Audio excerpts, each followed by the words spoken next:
Sir దాదాపు 3 సంవత్సరాలు అయింది ఈ కేసు అంతా జరిగి. అవునండి. ఈ మధ్యలో ఎప్పుడైనా మీకు పాప గుర్తుకొచ్చిందా? పాపను కలవాలనుకున్నారా? సార్ ఈ మధ్యలో out of hundreds of attempts పాపను కలవడానికి లేదా మాట్లాడడానికి బర్త్డేస్ కి పాపకు ఫోన్ చేసిన నా ఫోన్ కి రెస్పాండ్ కావాలండి. ఫస్ట్ ఆఫ్ ఆల్ నా ఫోన్స్ బ్లాక్ లో పెడతారు. ఉమ్, వేరే ఎవరి ఫోన్స్ నుంచి అయినా చేస్తే మా ఫాదర్ ఫోన్ నుంచి చేస్తే మా ఫాదర్ తో మాట్లాడతారు. అబ్బాయితో మాట్లాడతారా అని అడిగితే ఫోన్ పెట్టేస్తారు. పాపకు ఒక విషెస్ చెప్తాడంటమ్మా అని అంటే అక్కర్లేదు, ఇది ఆడి కూతురు కాదు నా కూతురు అనేసి రెక్లెస్ ఆన్సర్ ఇచ్చి ఫోన్ పెట్టేయడం. ఇది చాలా సార్లు జరిగిందండి. అయితే నేను 2-3 సార్లు పాప స్కూల్ ఎక్కడో కనుక్కొని, అంటే నేను ఫస్ట్ ఒక స్కూల్లో జాయిన్ చేశానండి 2020లో. ప్రీ ఉమ్, ప్రీ కేజీలో వేశాను. అది లాక్డౌన్ వల్ల పుణ్యం అని స్కూల్స్ ఏమీ లేకుండా అయిపోయాయి. తర్వాత స్కూల్స్ ఓపెన్ చేసేసరికి మేము విడిపోవడం వల్ల ఏ స్కూల్లో జాయిన్ చేశారో నాకు తెలియలేదండి చాలా. ఉమ్, వాళ్ళ ద్వారా వీళ్ళ ద్వారా కనుక్కుంటే శ్రీప్రకాష్ అనే స్కూల్లో సీతందార్లో జాయిన్ చేశారని తెలిసి నేను ఇప్పటికే దాదాపుగా 3-4 టైమ్స్ పాపని వెళ్ళి స్కూల్లో కలవడం జరిగింది. అచ్చా. అక్కడికి ఈమె కూడా వచ్చి నన్ను చూసి మా ముగ్గురం కలిపి ఆ పక్కనే ఉన్న రెస్టారెంట్ లో కూర్చొని మాట్లాడుకుంటూ భోజనాలు చేసాం. ఒక్క 3 నెలల క్రితమే ఆ పాపని నేను సిఎంఆర్ సెంటర్ కి తీసుకెళ్లి బోల్డ్ బొమ్మలు కొనడం ఇవన్నీ జరిగాయండి. పాపకి అటెండ్ చేయట్లేదు అంటే ఎలిగేషన్ వెయ్యాలి అని అంటే ఏదైనా ఇట్స్ వెరీ చీప్. ఎంత చీప్ అంటే నా సినిమాకి కూడా డబ్బులు ఇన్వెస్ట్ చేశాను అని ఏదో ఎలిగేషన్ చూశాను నేను టీవీలో. అవును. అది ఎందుకంటే పెద్ద producer, is a very big builder. ఆయన మా దగ్గర ఎందుకు డబ్బులు తీసుకుంటాడండి? నేను ఆ సినిమాకి డబ్బులు తీసుకొని పని చేశాను. I received some money. నాకు ఫ్లైట్ టికెట్స్ వేశారు, నాకు అకామిడేషన్ ఇచ్చారు. నేను ఎందుకు తిరిగి వాళ్ళకి డబ్బులు ఇవ్వాలి? అది వీళ్ళెందుకు ఇవ్వాలి?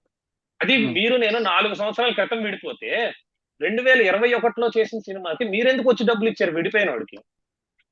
మీ మీద ఎలిగేషన్ ఆమె చాలా స్పష్టంగా చెప్తున్నారు. సినిమాలో డబ్బులు పెట్టడమే కాకుండా సాయికి, నా హస్బెండ్ కి రోజుకు అమ్మాయి కావాలి, అమ్మాయి లేకపోతే నిద్రపోడు. ఇప్పుడు ఈరోజు దొరికిన అమ్మాయి కూడా ఎవరినో తీసుకొచ్చాడు, నాకు విడాకులు ఇవ్వకుండా మరో అమ్మాయిని పెళ్లి చేసుకున్నాడు అంటూ ఆమె చెప్తుంది. సో ఫస్ట్ థింగ్ క్లారిఫై చేయాల్సింది ఏంటంటే నాకు ఇంకొక పెళ్లి ఏం అవ్వలేదండి. ఉమ్, సెకండ్ థింగ్ ఏంటంటే నేను దొరికిన అమ్మాయి అంట. అది నా అవును. ఆఫీస్ సార్, నా ఇల్లు కాదు. నా ఇల్లు దానికి దగ్గరలోనే ఉంది. కావాలొస్తే నా ఇల్లు సార్ చూపిస్తాను. ఒక్క నిమిషం లైన్ లో ఉండండి. ఇప్పుడు మీకు ఫస్ట్ కేసు రిజిస్టర్ చేసిన దిశ ఏసీపీ వివేకానంద గారు ప్రస్తుతం అంతా లైన్ లో ఉన్నారు. అని అడిగి మీ కేసు వివరాలు తెలుసుకుందాం. సార్ నమస్తే సార్, గుడ్ ఈవినింగ్. నమస్తే అండి, గుడ్ ఈవినింగ్. చెప్పండి. సార్ నక్షత్ర వర్సెస్ సాయి తేజ, అవునండి.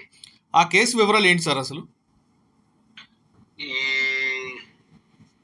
త్రిపురాన నాగసాయి నక్షత్ర అనే ఆమె ఈ 24/9/21 ముందుగా ఈ గొడవ పడినట్టుగా 24/9/21 కంప్లైంట్ ఇచ్చారండి ఇక్కడ డిస్టర్బ్ Okay. పోలీస్ స్టేషన్ లో. అప్పటి ఏసీపీ మేడం గారి దగ్గర ఒక కంప్లైంట్ లాడ్జ్ చేయడం జరిగింది. దాని మీద ఒక కేసు కూడా నమోదు చేశారండి. Crime number 543/21. ఓకే. ఈ 498 506 red with 3.4 of DP act కింద కేసు నమోదు చేశారు. ఓకే. దాంట్లో దర్యాప్తులో భాగంగా వీళ్ళందరూ కూడా ప్రొసీజర్ ప్రకారము అరెస్ట్ ప్రొసీజర్ ఫాలో అవడం జరిగింది. తర్వాత ఛార్జ్ షీట్ కూడా వేశారండి. అది కోర్టులో పెండింగ్ ఉందండి. ఈజ్ అండర్ ట్రయల్ లో ఉంది కోర్టులో. ఓకే సార్, ఆ కేసు కోర్టులో పెండింగ్ ఉంటుండగా ఆ అమ్మాయి ఈ రోజు మరొకసారి హస్బెండ్ ఇంటికి వెళ్ళి గొడవ చేయడం అనేది మనం ఏ విధంగా పరిగణన తీసుకోవాలండి? అది ఇప్పుడు అది యాక్చువల్ గా మా లిమిట్స్ లో కాదు అది జరిగింది. ఓకే. బట్ దాని మీద కన్సర్న్ కంప్లైంట్ ఇచ్చినట్టున్నారు, వాళ్ళు ఎంక్వైరీ కూడా చేస్తున్నట్టున్నారండి. మరి ఆమె ఏ బాధతో ఇచ్చారో ఆమె కూడా మరి స్త్రీగా ఆమె ఏదో బాధపడి ఉంటారు. దాని మీద ఆవిడ కంప్లైంట్ ఇచ్చినట్టుగా నేను కూడా మీడియాలో చూశాను. So already concern police station లో ఎంక్వైరీ చేస్తున్నారండి. ఈ స్టేజ్ లో నేను మాట్లాడడం కరెక్ట్ కాదు. అంటే ఆమె ఏమంటున్నారంటే ఛార్జ్ షీట్ వేశారు కానీ నాకు ఇంతవరకు న్యాయం జరగలేదు కాబట్టి మరొకసారి వచ్చానంటే ఆవిడ అంటున్నారు. ఆమె వెర్షన్ అది అయ్యి ఉండొచ్చండి. దాని ప్రకారం ఆమె ఆల్రెడీ కంప్లైంట్ లాడ్జ్ చేసినట్టున్నారు కదా. అవును. దాని మీద చట్ట ప్రకారం ఏం చర్య తీసుకోవాలనేది కన్సర్న్ హైకోర్టు తప్పకుండా యాక్షన్. ఓకే సార్, ఇప్పుడు ఆల్రెడీ 498A 506 మీద కేసు రిజిస్టర్ అయింది. మరొకసారి అవునండి. అదే రీజన్స్ పెడుతూ మరో కంప్లైంట్ ఇవ్వచ్చా ఎక్కడైనా?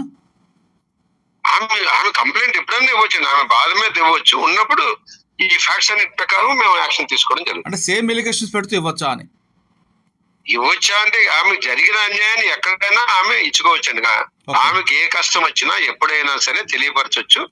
బట్ చట్ట ప్రకారము దాని మీద తీసుకోవాల్సిన చర్యలు మేము విచారణ చేసి తప్పకుండా తీసుకోవడం జరుగుతుందండి. ఎవరైనా ఏ పోలీస్ అధికారైనా అదే చేస్తారు. ప్రస్తుతం కేసు కోర్టులో ఉంది. అంటే ఇక్కడ దిశ పోలీస్ స్టేషన్ లో నమోదు చేసిన కేసు కోర్టులో ఉందండి, ట్రయల్లో ఉంది. ట్రయల్కి వచ్చిందా సార్ అది? అది ఈ నెల నెక్స్ట్ ఆగస్ట్ 22వ తారీఖు వాయిదా ఉందండి. మరి ఆ రోజు మరి ఏమవుతుందో చూడాలి. ఓకే సార్, థ్యాంక్ యూ అండి, thank you very much sir. మంచిది సార్. సాయి చెప్తున్నారు, సార్ కూడా ఏసీపీ గారు చెప్తున్నారు స్పష్టంగా, ఇది ట్రయల్కి వచ్చింది, ఆగస్ట్ లో దీని వాయిదా వస్తుంది కాబట్టి ఇంకా కోర్టుకు వెళ్ళిన తర్వాత ఆర్గ్యుమెంట్స్ కోర్టు నిర్ణయం తీసుకుంటారు తప్పు ఎవరిది అనేది. ఆల్రెడీ కోర్టులో ఇప్పటికి 6-7 వాయిదాలు అయినాయండి. 6-7 వాయిదాస్ అయినాయి. అంటే మరొక వాయిదా ఆగస్ట్ లో ఉన్నట్లుంది.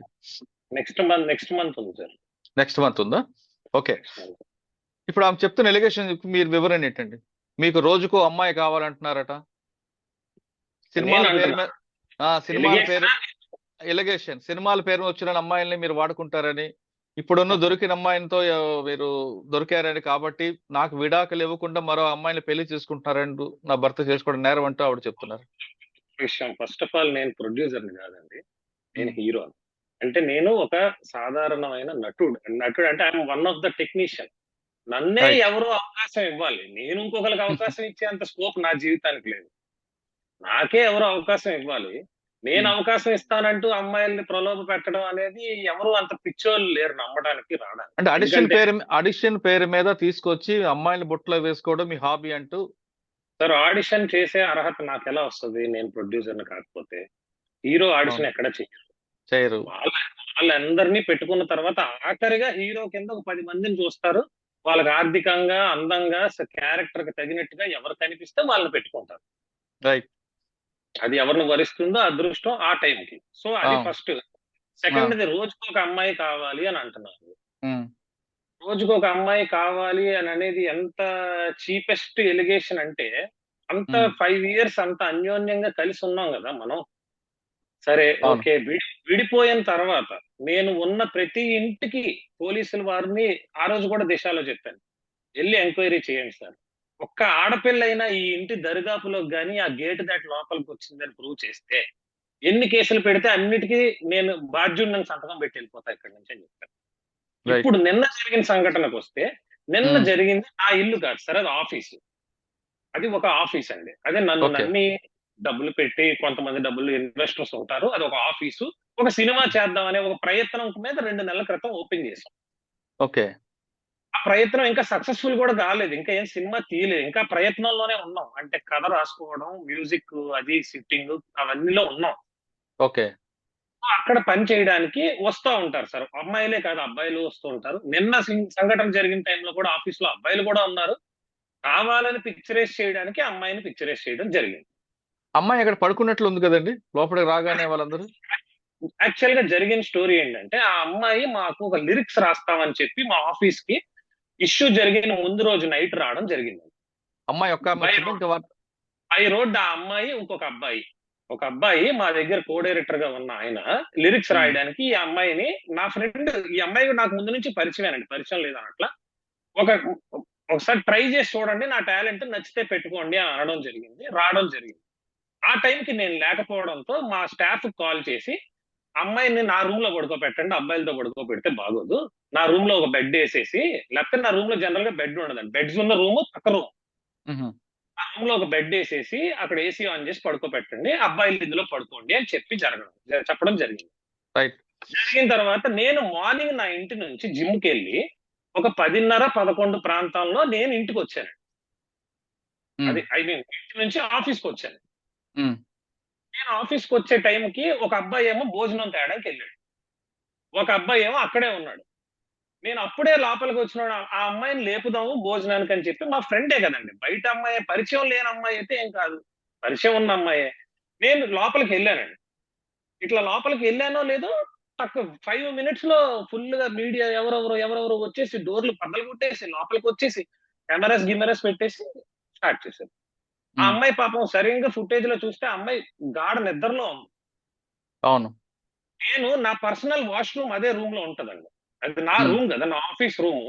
నేను జిమ్ నుంచి రోజు నాకు అలవాటు ఏంటంటే, జిమ్ నుంచి ఆఫీస్కి వెళ్ళి అక్కడ నాకు కొన్ని డ్రెస్సులు అక్కడ ఉంటాయి నాకు, నేను అక్కడే డ్రెస్ చేంజ్ చేసేసుకుని ఈవినింగ్ వరకు, నైట్ వరకు ఆఫీస్ లో టైం స్పెండ్ చేస్తాను. మళ్ళా నైట్ 7 o'clock ఇంకొకసారి జిమ్కి వెళ్తాను. ఉమ్, మళ్ళా వచ్చి 10, 11, 12 దాకా అందరితో స్టోరీ సిట్టింగ్స్ లో కూర్చొని నైట్ నా ఇంటికి వెళ్ళి పడుకుంటాను. ఓకే. ఎందుకంటే మాకు అక్కడ అంత కంఫర్ట్స్ ఏం లేవు. ఇప్పుడు ఎవరో నాతో పని కోసం వచ్చిన వాళ్ళు పడుకోగలుగుతారు, కానీ నేను అప్పుడు పడుకోను. నాకు ఇంట్లో మంచి బెడ్ ఉంది, ఏసీ ఉంది, అన్ని సొఫిస్టికేటెడ్ ఫర్నిచర్ అంతా ఉంది. సో అక్కడ నేల మీద పరుపేసుకొని పడుకోవాల్సిన అవసరం నాకు లేదు. ఓకే. దాన్ని రాంగ్ వేలో పిక్చరైజ్ చేస్తున్నారని మీడియా రాగానే నేను అన్న ఫస్ట్ మాట ఏంటంటే, మీరు రాంగ్ వేలో పోర్ట్రే చేయకండి. అవసరమైతే డివోర్స్ తీసుకున్నాక పెళ్లి చేసుకునే రైట్ కూడా ఉంది నాకు.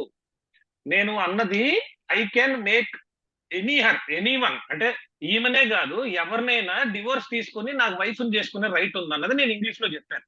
ఓకే. దానికి వీడియోలో కూడా క్లియర్ గా ఉందండి. ఐ క్యాన్ అన్నానా, ఆల్రెడీ చేసుకున్నాను అన్నానా అనేది ఉంది క్లియర్ గా వింటే. ఉమ్, దాన్ని పట్టుకొని కావాలని నన్ను బ్యాడ్ చేయాలని, నా ఎదుగుదలని డ్యామేజ్ చేయాలని పెళ్లి చేసేసుకున్నాడు, సంసారం చేసేస్తున్నాడు. నన్నే కాకుండా అనవసరంగా ఏ సంబంధం లేకుండా ఒక మంచి ఫ్యామిలీ నుంచి వచ్చిన ఒక ఆడపిల్లని కూడా అనవసరంగా ఆమెకి థ్రెటన్ చేసి, ఆమె మీద ఆ, ఏవో ఇసిరేసి, ఆ అమ్మాయిని కొట్టి, చాలా వల్గర్ మాటలు మాట్లాడి, ఆ అమ్మాయిని రాంగ్ గా యూట్యూబ్స్ లో, వీడియోస్ లో, మీడియాలో చూపిస్తూ, ఒక ఆడపిల్లకి నిజంగా తేరుకోలేని దెబ్బ కొట్టి, కనీసం ఆ అమ్మాయి నా ఫోన్ కూడా రెస్పాండ్ అవ్వలేని స్టేజ్ కి చేశారండి.